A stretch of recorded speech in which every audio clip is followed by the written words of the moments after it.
Saludos, honorables jueces y magistrados del Poder Judicial de Honduras.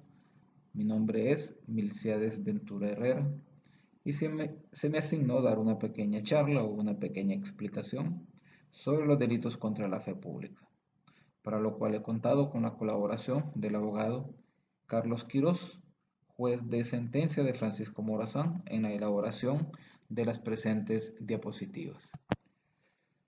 Haciendo una pequeña introducción sobre este tema y citando al jurista español Alfredo de Diego Díaz, se dice que en los delitos contra la fe pública se ve afectada la confianza de la comunidad en la autenticidad de determinados signos, como real correspondencia entre el significante y significado. Signos tales como documentos públicos, documentos privados, moneda, papel moneda, efectos timbrados y otros. Y según el jurista español Muñoz Conde, esta fe pública es protegida por el Estado por ser necesaria para el tráfico jurídico y para servir como medio de prueba y autenticación. En esta diapositiva, específicamente, el artículo 447 se refiere al delito de falsificación de moneda. El bien jurídico protegido en este delito, además de la fe pública, es la seguridad del tráfico monetario, su estabilidad y la economía del país. En este artículo existen dos modalidades. La primera, que se refiere a alterar o elaborar ilícita o fraudulentamente monedas. El Congreso Nacional es el único facultado para decretar el peso, ley y tipo de moneda, entendido esto como moneda metálica. Pero la emisión, tanto de moneda metálica como del papel moneda, le corresponde al Banco Central de Honduras, según la ley monetaria, la que establece el porcentaje de aleación de metales que debe de contener las monedas metálicas. Y en cuanto al papel moneda, es el Banco Central el que establece las características de los mismos. Así que no se puede elaborar moneda metálica ni papel moneda fuera de lo que establece la ley y fuera de las directrices que establece el Banco Central de Honduras. El otro supuesto es la fabricación de monedas falsas, y en el mismo precepto pues se define qué se entiende por moneda falsa, que son los objetos, documentos, elaborados por personas o entidades distintas del Banco Central de Honduras con la finalidad de que sirvan como moneda convencional alternativa a la de curso legal. Lo novedoso de este precepto es que equipara a la moneda nacional las monedas extranjeras de idéntica naturaleza. Ya no exige este tipo penal que dichas monedas extranjeras tengan curso legal en nuestro país. Con relación al delito de tráfico de monedas falsas, los verbos rectores son expender, circular, distribuir, introducir, exportar, moneda falsa alterada o ilícita o fraudulentamente elaborada. Pero la persona que realiza estos verbos rectores debe de conocer, o sea, debe de saber de la falsedad o alteración de esa moneda. Si la persona que realiza esos verbos rectores desconoce de la falsedad o alteración de esa moneda, entonces estaríamos ante un error de tipo. Y en este caso, pues si al haber un error, no importa si el error es vencible o invencible, pues estaría exento de responsabilidad. En el siguiente delito del artículo 449, la tenencia de moneda falsa para su puesta en circulación, basta con que la persona tenga en su poder esas monedas falsas, alteradas o ilícitamente elaboradas para su expedición o distribución, aunque no se llegue a materializar esa expedición o esa distribución de esas monedas falsas o alteradas. Finalmente, el artículo 450 del nuevo Código Penal se trata de actos preparatorios referentes a la fabricación o tenencia de esos objetos dedicados o destinados a la fabricación de moneda falsa. No es necesario que se hayan utilizado para la falsificación de la moneda, basta con tenerlos, pero que esos instrumentos o esos objetos sean destinados para ese fin, o sea, la falsificación de la moneda. En el artículo 453 se regula la falsificación de sellos y otros efectos timbrados. Según la jurisprudencia española, cuando se habla de sellos, se refiere a sellos postales, pero considero que además de los sellos postales, o sea, las estampillas, se debe de incluir el utensilio que sirve para estampar las imágenes en él grabadas y que se emplea para autorizar documentos. Y en lo referente a los otros efectos timbrados, pues deben de incluirse los timbres de contratación, el papel timbrado, que en nuestro caso sería el papel notarial. Y como todos sabemos, pues los efectos timbrados solo se pueden utilizar una vez. Si se reutilizan los mismos, entonces se estaría cometiendo el mismo delito que falsificación de sellos y otros efectos timbrados. En esta diapositiva vamos a hablar de las falsedades documentales. Es preciso dar una definición de documento. Según el autor, Puello Calón, documento es una manifestación de voluntad en forma escrita capaz de probar hechos de trascendencia jurídica, aclarando seguidamente que no es preciso que esté redactado o confeccionado con la finalidad de servir de prueba, basta que sea apto para ello. Para este autor, las características del documento son las siguientes. Primero, ha de ser escrito. Segundo, ha de estar escrito sobre una cosa mueble. Tercero, el autor ha de estar identificado. Y cuarto, ha de ser apto para producir efectos jurídicos. Ahora, una definición legal de documento lo establece el Código Procesal Civil en el artículo 269 en el numeral 2, que literalmente establece, se entiende por documento, todo objeto de naturaleza corpórea en el que consta por escrito una declaración de voluntad de una persona o varias, o la expresión de una idea, pensamiento, conocimiento o experiencia. Ahora definamos qué es un documento público. El artículo 270, en su numeral 2 del Código Procesal Civil ya mencionado, establece que son documentos públicos los autorizados por un funcionario judicial, por un notario o por un funcionario público competente, siempre que cumplan las solemnidades requeridas por la ley. Con relación a los documentos mercantiles, no encontré ninguna definición legal. Si alguien la encuentra, pues agradecería me la hiciera saber.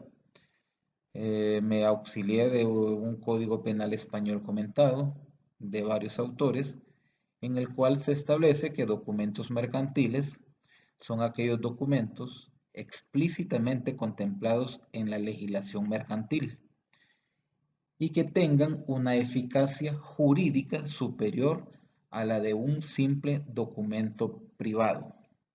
Tales documentos mercantiles serían los títulos valores, tales como la letra de cambio, el pagaré, el cheque, aunque al cheque se le da un tratamiento diferente más adelante en el artículo 463 y además pues también se consideran documentos mercantiles los contratos mercantiles, los documentos que registran operaciones bancarias.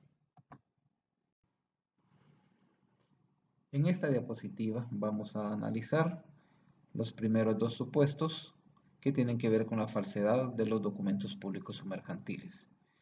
En el numeral 1, lo importante es determinar cómo se puede alterar uno de estos documentos. Según lo que investigué, una de las formas es cambiar la verdadera fecha del documento. Sabemos que las fechas tienen que ver mucho con el nacimiento o con la extinción de derechos. Y otra de las formas de alterar documentos es a través de la ficción o imitación de firmas.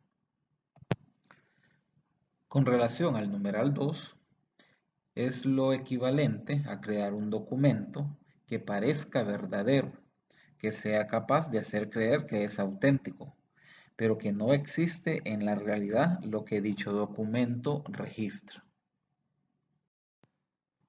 En esta diapositiva se encuentra el numeral 3 de la falsificación de los documentos públicos y mercantiles.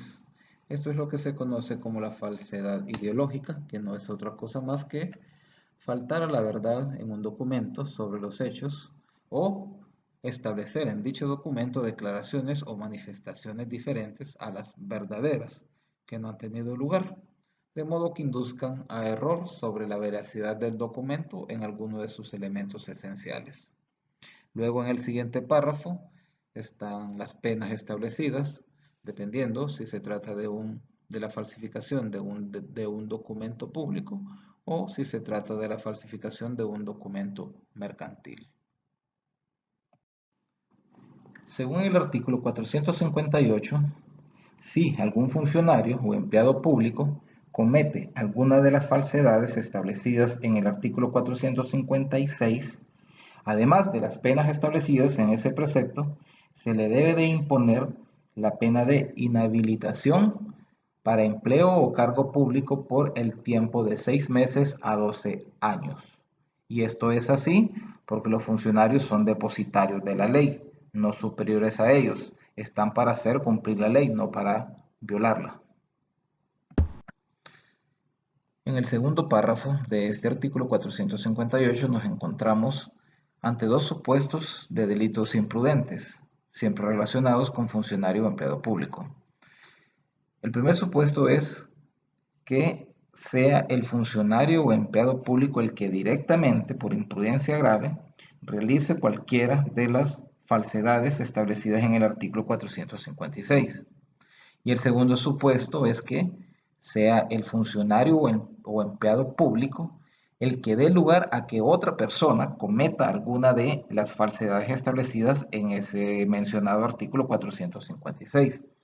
En este segundo supuesto, considero que quien debe de ser castigado es el funcionario o empleado que dio lugar a que otra persona realizara esas conductas. Y cuando hablamos de imprudencia grave, para entender este concepto hay que remitirnos al artículo 18 de este código, el cual establece que constituye imprudencia grave la producción del resultado típico objetivamente previsible por la vulneración de las reglas del debido cuidado más elementales aplicables a la situación concreta, entendiéndose como las reglas del debido cuidado, la diligencia, la prudencia y la pericia. En esa disposición del artículo 459 se sanciona a la persona que, sin haber participado en la elaboración del documento falso, hace uso del mismo, presentándolo en un juicio o causándole perjuicio a un tercero. Y se le debe castigar con la pena señalada para la falsificación, reducida en 1/3.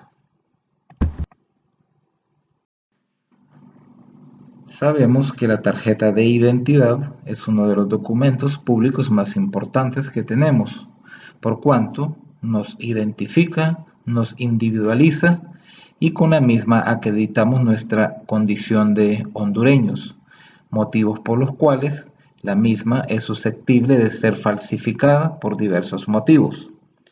Quien realiza la falsificación de las tarjetas de identidad incurre en el delito establecido en el artículo 456 de este código. Pero este artículo 460 se refiere a la persona que, sin haber intervenido en la falsificación del documento de identidad, trafica con los mismos, es decir, realiza actos de comercio con los documentos de identidad falsificados. ¿Y con quiénes? Generalmente con ciudadanos extranjeros que, para evitar el procedimiento legal que deben de seguir para obtener la nacionalidad hondureña por naturalización, pretenden obtenerla de una manera rápida, obteniendo un documento de identidad falso. También podría darse el caso de un ciudadano hondureño que, por cualquier motivo, pretenda ocultar su verdadera identidad y motivo por el cual adquiere un documento de identidad falso. Con relación a la persona que realiza este tráfico de tarjetas de identidad, la pena a imponer es la misma para el delito de falsificación de documentos públicos establecido en el artículo 456 de este Código Penal.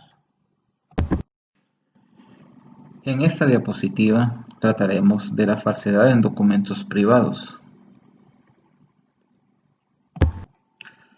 Para comprender de qué se tratan los documentos privados, hay que irnos al artículo 270 del Código Procesal Civil, en su numeral 3, el cual establece son documentos privados todos aquellos que no son públicos. La protocolización, testimonio por exhibición, la legalización o certificación de un documento privado no lo convierte en documento público. Si analizamos esta definición que da el Código Procesal Civil, pues se trata de una definición residual. Todo lo que no es documento público, entonces es documento privado. Observando el tipo penal del 461, falsificación de documentos privados, vemos que se trata de una ley penal en blanco, pues para completar los presupuestos nos remite al artículo 456 en sus tres supuestos, en los tres supuestos de las falsificaciones, nada más que en este caso aplicadas esos tres supuestos de falsificaciones a los documentos privados. El elemento subjetivo de este delito va dirigido a que quien comete una falsedad en un documento privado tiene que hacerlo con la intención de perjudicar a otro. Si una persona realiza alguna falsedad en un documento privado, pero no lo hace con la intención de perjudicar a otro, entonces faltaría ese elemento subjetivo de la tipicidad y por lo tanto no habría delito. Hay que tomar en cuenta con relación a los documentos mercantiles, que en sí son documentos privados, si todos los documentos mercantiles falsos entran en lo establecido en el artículo 456, o por el contrario, algunos de esos documentos mercantiles, que son documentos privados falsos, entran en lo establecido en el artículo 461. Como antes lo manifesté, autores españoles opinan que entrarían dentro del artículo 456, falsificación de documentos mercantiles, aquellos documentos mercantiles que tengan una eficacia jurídica superior a la del simple documento privado. Estos documentos mercantiles serían los títulos valores, los contratos mercantiles, los documentos que registran operaciones bancarias, que por su importancia económica, jurídica, caen dentro de lo establecido en el artículo 456.